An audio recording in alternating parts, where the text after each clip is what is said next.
Il est 19 h sur la télévision du Burkina. Bienvenue à cette session d'information. Les titres. Le service national de développement en guerre contre l'incivisme dans la région de l'Est et les jeunes acteurs et victimes sont la cible choisie par le SND pour inculquer les valeurs de civisme et de patriotisme. Et puis le gouvernement solidaire des victimes du vent dévastateur qui a balayé hier dans le Nayala, emportant avec lui toits et arbres. Une délégation y est allée, les mains chargées de vivres. Le vent avait fait 1 mort, 4 blessés et plus de 200 sinistrés. Bonsoir et merci de nous suivre. Plus de 300 jeunes de la région de l'Est à l'école du civisme et du patriotisme. L'initiative est du service national de développement qui va ainsi en guerre contre l'incivisme dans notre pays. Pendant 5 jours, ces jeunes victimes mais aussi acteurs vont également se familiariser avec certaines notions telles que le terrorisme. Des précisions dans ce reportage de Poliabré, Amidou Lankwande et Clarisse Nikiema. Venus des 7 communes de la province de la Nyanya, ces 300 jeunes renforcent leurs capacités sur le civisme et le patriotisme.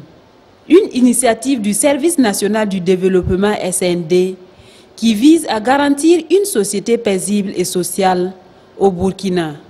Quand vous prenez seulement les conséquences des actes de corruption, des malversations et tout, en définitive, c'est la jeunesse qui va payer les pots cassés justement de ces pratiques. Et donc, c'est de dire qu'à partir du moment où la jeunesse est la principale victime de l'incivisme, entendu sous cet angle, elle a un grand rôle à jouer, c'est de se lever, de s'organiser, de se battre, de refuser la corruption, de participer à toutes les luttes. Pendant 5 jours, les participants ont eu droit à des communications relatives aux actions civisme, aux valeurs de citoyenneté et au respect des droits humains. Nous sommes fiers de cette formation parce qu'on va avoir des connaissances qui vont beaucoup nous aider, nous en tant que jeunes de la province de la Nyanya, afin qu'il y ait un changement dans notre province.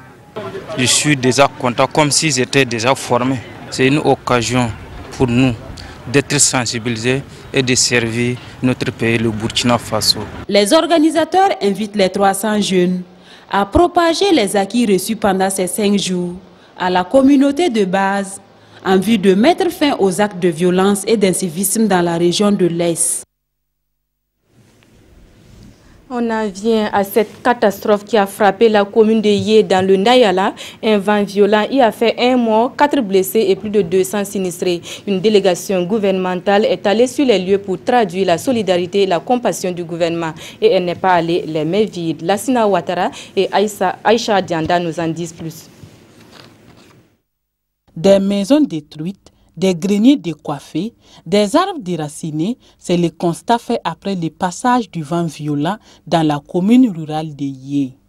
Cette catastrophe a lieu le mercredi 5 avril dernier, faisant 1 mort et 4 blessés. Le gouvernement est venu traduire sa compassion à la population de Yé. Nous sommes venus ici au nom de son Excellence, Monsieur le Premier ministre, de l'ensemble du gouvernement, pour traduire toute la compassion du gouvernement à la population de Yé. Et exprimer donc nos condoléances à la famille qui a perdu le garçon qui a reçu une brique et qui en est mort par la suite. Et également souhaiter à l'ensemble des blessés un prompt rétablissement. Pour soutenir les ménages affectés, le ministère en charge de la solidarité nationale a remis des vivres d'une valeur de 2 millions de francs CFA. Le don est composé de sorgho, de maïs et de sacs de riz. C'est le lieu ici de lancer un appel à la population de Yé, non seulement de Yé et de peut-être même toutes les communes, de renforcer les toitures.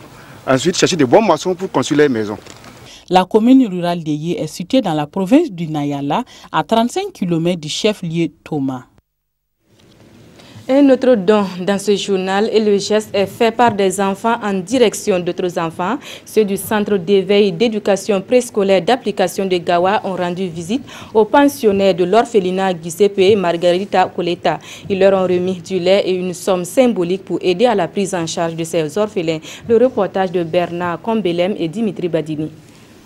Des dons en nature et en espèces pour venir en aide aux pensionnés de l'orphelinat de Diebougou. Cette œuvre charitable provient des enfants de l'école maternelle, le centre d'éveil et d'éducation préscolaire d'application des Gawa et leurs encadreurs. nous avons dit qu'il faut encourager, il faut initier, il faut développer l'amour avec les enfants. Les parents ont décidé que nous venons rendre visite à ce centre, à cet orphelinat, qui fait déjà un beau travail, qui accueille des enfants, qui sont sensibles aux questions des enfants. Et c'est dans ce cadre-là que nous sommes là ce matin pour témoigner notre amour, pour témoigner notre solidarité, pour leur apporter réconfort. Je suis venue pour voir des bébés. J'ai apporté du lait. La directrice de l'orphelinat, sœur Catherine, toute émue, atteste que ces présents vont permettre d'assouvir les besoins de ces enfants démunis au nombre de 12 et âgés de 2 mois à 3 ans. La présence de ces enfants nous touche beaucoup. Ça nous touche franchement. De voir des enfants comme ça, des petits-enfants qui ont le désir de rendre visite aux pauvres. Vraiment, on ne sait pas quoi dire. On ne sait pas quoi dire. En tout cas, disons merci aux éducateurs. Sœur Catherine ajoute aussi que ce geste à la veille de la célébration pascale va permettre à ces orphelins de bien fêter la Pâque. Célébration de Pâques, on en reparle dans ce journal avec les échos de la fête à Dori. Dans cette localité, comme partout au Burkina, la résurrection du Christ a été célébrée à travers prières et louanges. La messe pascale a enregistré la participation du grand imam de Dori. Retour sur ces moments de communion avec Ibrahim Kagone et Bernard Diasso. Le grand imam de Dori est venu, comme bien d'autres fois, à la cathédrale Sainte-Anne de la ville, pour témoigner sa fraternité et son amitié aux fidèles chrétiens qui célèbrent la résurrection du Christ. Cette façon de faire, même si elle existe ailleurs, mais sous cette forme, Dori est à l'avant-garde. On est venu aujourd'hui pour souhaiter la bonne fête. C'est la fête du Pâques, c'est comme la fête de la Ramadan. Une fête, après avoir fait le carême, il faut maintenant boire, il faut fêter avec ses frères, il faut se donner la paix. Il faut se donner la joie et aujourd'hui il est venu aussi pour accompagner cette fête. Et l'innovation au cours de cette célébration eucharistique, c'est la nouveauté de son évangile. Pâques, c'est la plus grande célébration chrétienne parce que c'est sur la mort et résurrection du Christ qu'est fondée donc, la foi chrétienne. Le Christ a enseigné le royaume de Dieu et a annoncé qu'il souffrirait, qu'il mourrait et qu'il ressusciterait le 3e jour pour rassembler dans l'unité les enfants de Dieu dispersés. À travers prières, chants et louanges, tout comme à l'église centrale des Assemblées de Dieu de Dori, les fidèles chrétiens ont acclamé la parole de Dieu et croient en cette parole qui est vie. Pendant ce temps, la 2e édition du Festival des Arts et de la Culture du Sud-Ouest battait son plein à Gawa. Placé sous le thème « Un village dans la ville », le festival a réuni des troupes traditionnelles et tradimodernes de la Côte d'Ivoire et bien sûr du Burkina Faso, Alassane Bani et Abaka Traoré. La troupe scolaire de Sampoli en prestation sur des mélodies du terroir du Sud-Ouest. L'honneur a été donné à ces jeunes d'ouvrir les bals de la 2e édition du Festival des Arts et de la Culture du Sud-Ouest.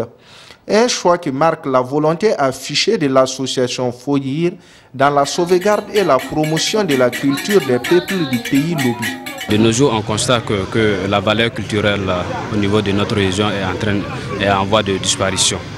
Voilà, donc étant jeune, je pense que on a jugé bon de mettre une association en place pour pouvoir regrouper cette région en culture et valoriser pour que la génération à venir puisse en profiter. Discours, prestations de troupes traditionnelles et d'artistes tradimodernes ont été les temps forts de ce festival culturel placé sous le thème « Un village dans la ville ».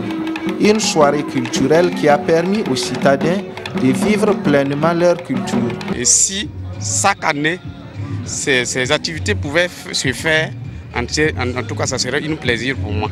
La culture, c'est tout ce qui nous reste quand on a tout perdu, dit-on.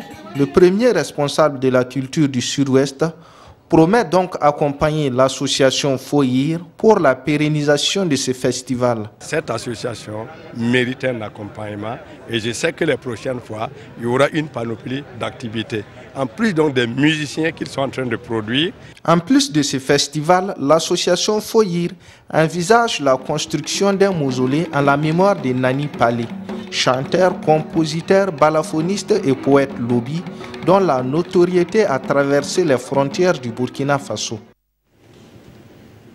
On termine ce journal sur une note de littérature avec Justine Marie-Philippe Ouedraogo qui vient de publier sa 6e œuvre. Il s'agit d'un essai politique dans lequel l'auteur fait le parallèle entre tradition et politique. L'œuvre a été dédicacée en présence de Roger Bambara et Vincent Kendrebego. Tempelem et transition au Burkina, c'est le titre de l'œuvre de Justine Marie-Philippe Ouedraogo. À travers 98 pages, l'auteur fait la jonction entre coutume et politique. Dans cet essai, l'auteur présente le Tempelem, ou la justice par la terre, comme seule alternative qui reste aux Burkinabés dans leur quête de justice. Par Tempelem, je propose un retour à nos racines, parce que le peuple noir n'a pas été maudit comme on l'a dit. Nous avions nos principes et notre héritage qui nous profitaient à nous aussi. Mais on nous a apporté des religions qui sont bien, parce qu'il est bien de pratiquer une religion, mais il faut s'élever au-dessus des barrières pour prôner l'entente, l'amour. La dédicace du livre est intervenue ce 13 avril en présence de responsables du ministère en charge de la culture. Je voudrais tout d'abord féliciter Madame Ouedraogo pour avoir mis sur la place du marché une telle œuvre à mettre à la disposition de notre public lecteur, notamment les jeunes. C'est un essai qui comporte beaucoup de titres et des thèmes variés, dont les thèmes sont vraiment variés et j'invite le public à bien s'approprier cette œuvre. Tempelem et transition au Burkina montre, selon son auteur, le rôle que tout Burkinabé doit jouer pour le rayonnement du pays.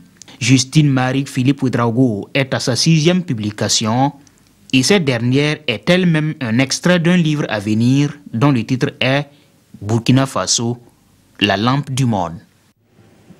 Voilà un reportage de Vincent Kendrebego et Roger Bembamba. Voilà qui met fin à cette édition. Merci de votre fidélité au programme de la télévision du Burkina. À demain.